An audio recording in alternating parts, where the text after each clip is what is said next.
Coba bayangkan, sebelum Columbus menginjakkan kaki, Amerika bukanlah dunia baru. Para ahli masih berdebat soal jumlah penduduknya. Ada yang mengatakan sekitar 50 juta, ada yang yakin lebih dari 100 juta jiwa.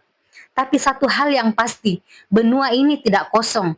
Dan bukti-bukti terbaru menunjukkan populasi Amerika saat itu bisa jadi lebih padat dari Eropa. Mengapa? Karena Amerika memiliki peradaban kuno yang luar biasa besar. Suku Maya, Aztec, dan Inka membangun kota-kota raksasa dengan sistem pertanian canggih yang mampu memberi makan jutaan orang. Ketika orang Spanyol pertama kali melihat Tenochtitlan, ibu kota Aztec, mereka tercengang. Kota itu lebih besar dari Paris atau London pada zamannya, dengan saluran air, pasar raksasa, dan kebun terapung. Sementara Eropa sedang keluar dari masa wabah hitam yang membunuh puluhan juta penduduknya. Peradaban di Amerika justru terus tumbuh dan berkembang.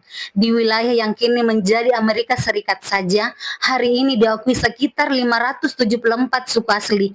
Tapi dulu jumlahnya jauh lebih banyak. Lalu apa yang terjadi? Dalam waktu singkat, sekitar 90% dari mereka lenyap. Bukan karena bencana alam, bukan karena perang saudara. Mereka lenyap karena tiga hal yang direncanakan. Penyakit mematikan yang disengaja disebarkan, pembantaian dengan imbalan uang, dan kelaparan sistematis melalui pemusnahan sumber makanan mereka. Pertama, penyakit. Orang Eropa membawa cacar, campak, dan pes. Penduduk asli tidak punya kekebalan sama sekali.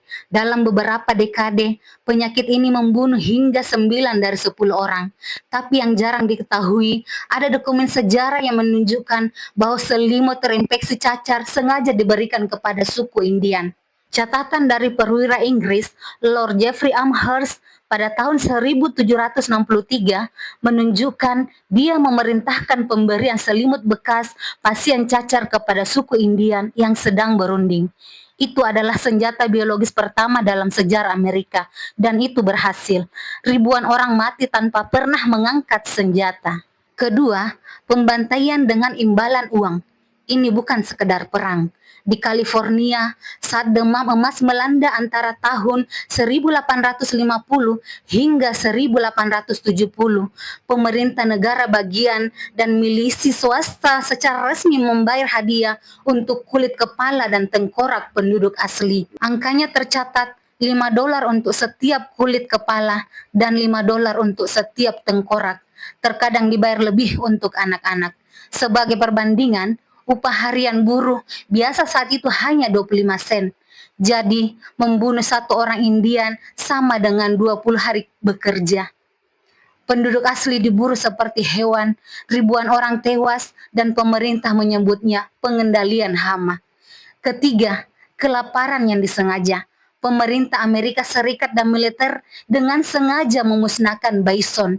Sebelum kedatangan Eropa, sekitar 30 juta bison berkeliaran di dataran Amerika Utara. Mereka adalah sumber makanan, pakaian, tempat tinggal, dan alat-alat bagi suku-suku seperti Lakota, Cheyenne, dan Comanche. Para jenderal Amerika seperti Philip Sheridan secara terbuka menyatakan bahwa setiap bison yang mati berarti satu suku Indian yang menyerah. Maka, pembantaian bison dilakukan massal. Turis menembak dari kereta, pemburu profesional menguliti mereka dan meninggalkan dagingnya membusuk. Dalam waktu kurang dari 2 dekade, populasi bison runtuh dari 30 juta menjadi hanya beberapa ratus ekor. Tanpa bison, suku-suku dataran kelaparan. Mereka tidak punya pilihan selain menyerah dan pindah ke reservasi. Itu adalah genosida melalui kelaparan. Lalu bagaimana semua ini bisa terjadi tanpa perlawanan dunia? Karena sejak awal, bangsa Eropa sudah membagi-bagi Amerika tanpa pernah bertanya kepada penduduk aslinya. Pada tahun 1493, Paus Alexander ke-6 membagi wilayah dunia di luar Eropa, sebelah barat untuk Spanyol dan sebelah timur untuk Portugal. Pembagian ini kemudian direvisi pada tahun 1494 melalui perjanjian Tordesillas. Penduduk asli tidak diundang, tidak ada yang bertanya. Kemudian Inggris, Prancis, dan Belanda datang, menolak perjanjian itu dan saling berebut wilayah. Mereka menggambarkan batas-batas baru di atas peta, mengabaikan siapa yang sudah tinggal di sana selama ribuan tahun. Tanah dirampas, komunitas dihancurkan, dan yang selamat digiring ke reservasi. Dan ketika koloni-koloni itu akhirnya merdeka, Amerika Serikat pada tahun 1776, negara-negara lain menyusul.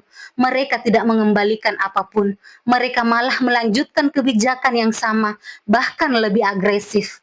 Jadi, ketika Anda mendengar kata penemuan dunia baru, ingatlah, tidak ada yang baru di sana. Yang ada adalah peradaban tua dengan puluhan juta penduduk, mungkin lebih padat dari Eropa, yang sengaja dihancurkan melalui penyakit, hadiah pembunuhan, dan pemusnahan makanan. Dan jangan pernah percaya bahwa ada negara malaikat yang datang untuk mencerdaskan atau menertibkan dunia. Tidak ada negara yang menjadi polisi dunia yang bertindak tanpa kepentingan. Spanyol ingin emas dan perak, Inggris ingin tanah untuk perkebunan, Prancis ingin perdagangan bulu, Belanda ingin jalur perdagangan, dan Amerika Serikat setelah merdeka ingin jalur kereta api, ladang kapas, dan minyak. Karena dalam sejarah, tidak ada bangsa yang menaklukkan karena kebaikan hati. Mereka menaklukkan karena ada target, ada keuntungan, ada sumber daya yang bisa dijarah, dan yang lemah membayar dengan nyawanya, tanahnya, dan ingatannya. Yang lenyap bukan hanya manusia, tapi ratusan bangsa yang tak pernah sempat menulis sejarahnya sendiri. Mereka hanya tercatat di laporan kematian, di daftar kulit kepala, dan di buku teks yang menyebut Columbus sebagai penemu.